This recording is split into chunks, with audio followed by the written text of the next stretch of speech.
The US dollar's reign as the world's reserve currency began in the aftermath of World War I. The war left European economies in shambles, unable to maintain their pre-war economic dominance. This created a vacuum that the United States was poised to fill. The war devastated European economies, leaving the United States as the dominant economic power. The US emerged relatively unscathed and economically stronger, with its industries booming and its financial systems intact. The 1944 Bretton Woods Agreement cemented the dollar's status, pegging it to gold and making it the linchpin of international trade and finance. This agreement was a pivotal moment, as it established a new global monetary order with the US dollar at its core. This system facilitated unparalleled global growth, with the dollar at its center. The stability provided by the dollar allowed for increased international trade and investment, fostering economic growth worldwide. Countries held dollar reserves for stability and to facilitate international transactions. Holding dollars became a way for countries to ensure they could engage in global trade and finance without the risk of currency fluctuations. The United States benefited immensely, enjoying low borrowing costs and significant geopolitical influence. The dollar's dominance meant that the US could borrow money at lower interest rates, and its geopolitical power was bolstered by its economic strength. This system fostered economic interdependence, but also created vulnerabilities, as the stability of the global system relied heavily on the strength of the US economy. If the US economy faltered, the ripple effects would be felt worldwide. However, the seeds of change were sown in the 1970s. The global economic landscape began to shift, and the foundations of the Bretton Woods system started to crack. President Nixon's decision to end the dollar's convertibility to gold, effectively ending the Bretton Woods system, marked a turning point. This decision was driven by the need to address the growing trade deficits and inflationary pressures in the US economy.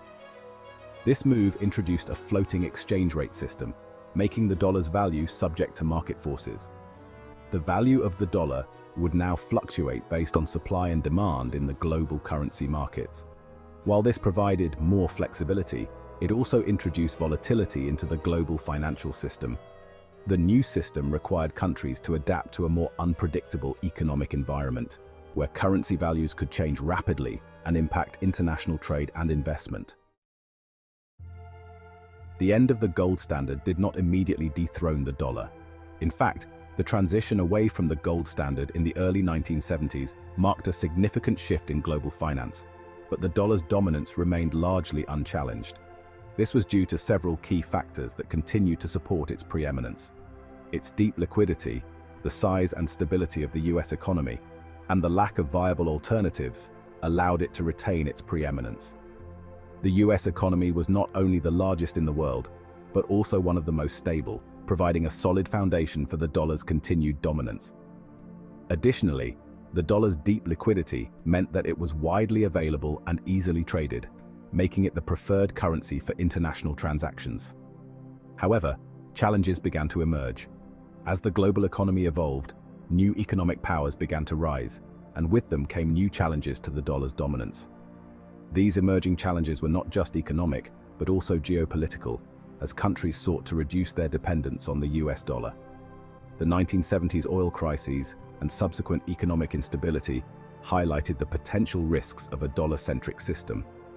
The oil crises of the 1970s, triggered by geopolitical tensions in the Middle East, led to skyrocketing oil prices and significant economic turmoil. This period of instability underscored the vulnerabilities of a global financial system heavily reliant on the US dollar.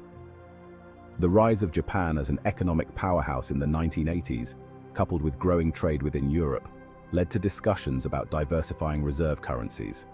Japan's rapid economic growth and technological advancements positioned it as a formidable competitor to the US, prompting discussions about the need for alternative reserve currencies to reduce reliance on the dollar.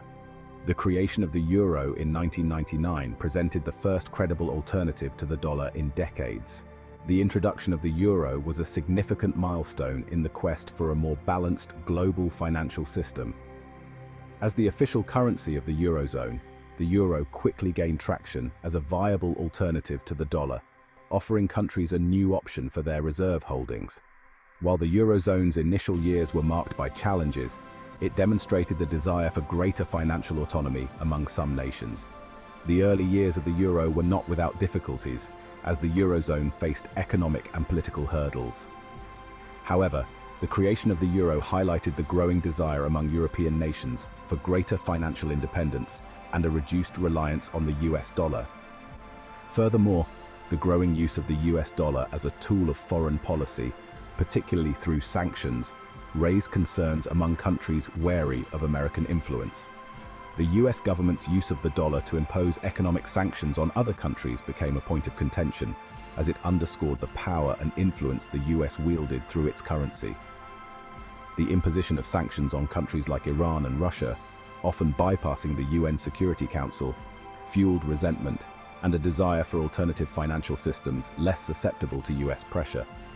These sanctions, which were sometimes implemented unilaterally by the US, highlighted the risks associated with a dollar-dominated financial system and spurred efforts to develop alternative systems that could operate independently of US influence.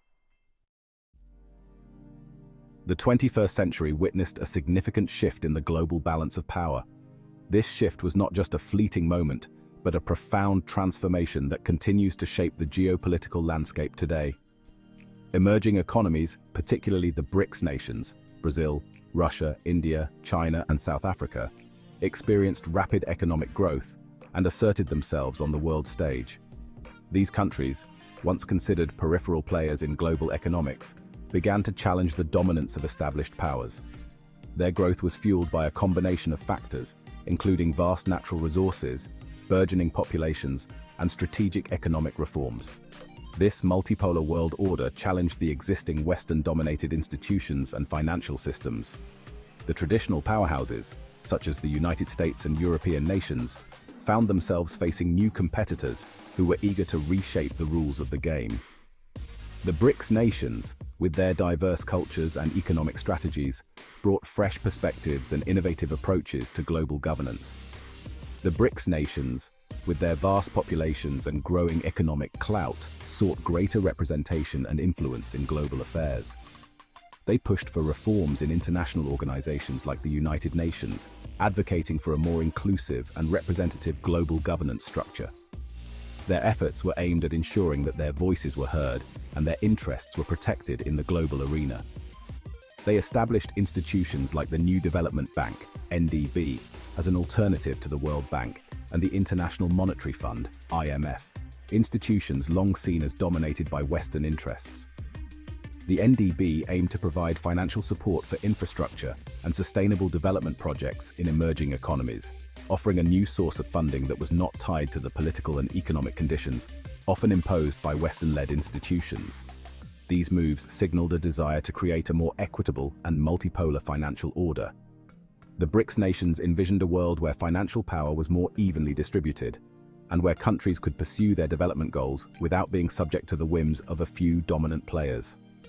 This vision was not just about economic power, but also about political sovereignty and the ability to make independent decisions.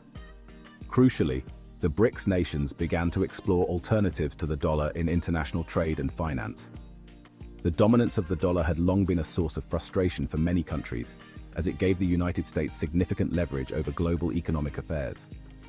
By seeking alternatives, the BRICS nations aimed to reduce this dependency and create a more balanced global financial system. Bilateral currency swap agreements, allowing countries to trade directly in their own currencies, gained traction. These agreements facilitated smoother and more efficient trade between countries, bypassing the need for dollar transactions. They also helped to stabilize local currencies and reduce the impact of exchange rate fluctuations. These agreements aimed to reduce reliance on the dollar and mitigate exposure to fluctuations in US monetary policy. By diversifying their currency reserves and trade practices, the BRICS nations sought to insulate their economies from the volatility and uncertainties of the global financial system. This strategy was part of a broader effort to build a more resilient and self-sufficient economic framework. The establishment of alternative payment systems, like China's cross-border interbank payment system, CIPS, further chipped away at the dollar's dominance. These systems provided new avenues for international transactions, reducing the need for dollar-based settlements and enhancing the financial autonomy of participating countries. The rise of such systems marked a significant step towards a more diversified and multipolar global financial landscape. The move away from the dollar, often referred to as de-dollarization, is not a new phenomenon. However, the scale and scope of recent efforts, coupled with the changing geopolitical landscape, have intensified the debate. Some argue that we are witnessing the beginning of a new currency war, with countries vying for greater financial autonomy and influence. The motivations behind de-dollarization are complex and multifaceted. For some countries, it is about reducing their dependence on the US dollar and mitigating the risks associated with its volatility. For others, it is about challenging the existing global financial order and asserting their own economic and geopolitical interests. The weaponization of the dollar through sanctions has also been a major driver of de-dollarization. Countries like Russia and Iran, targeted by US sanctions, have sought ways to bypass the dollar-based financial system and reduce their vulnerability to American pressure. This has included promoting the use of alternative currencies, such as the euro, yuan, and ruble, in international transactions. The petrodollar system, established in the 1970s, has been a cornerstone of US dollar dominance. Under this system, oil-producing countries, particularly those in the Middle East, agreed to price and sell oil in US dollars. This created a huge demand for dollars, as countries needed them to purchase oil, further cementing the dollar's status as the world's reserve currency. However, the petrodollar system is facing mounting pressure. The rise of new oil producers, such as Russia and Brazil, has reduced OPEC's dominance in the energy market. The growing use of renewable energy sources is also gradually diminishing the importance of oil in the global economy. Moreover, the increasing use of sanctions targeting oil-producing countries, such as Venezuela and Iran, has prompted some nations to explore alternative payment mechanisms for oil transactions. China, a major oil importer, has been at the forefront of this trend, increasingly settling oil purchases in yuan.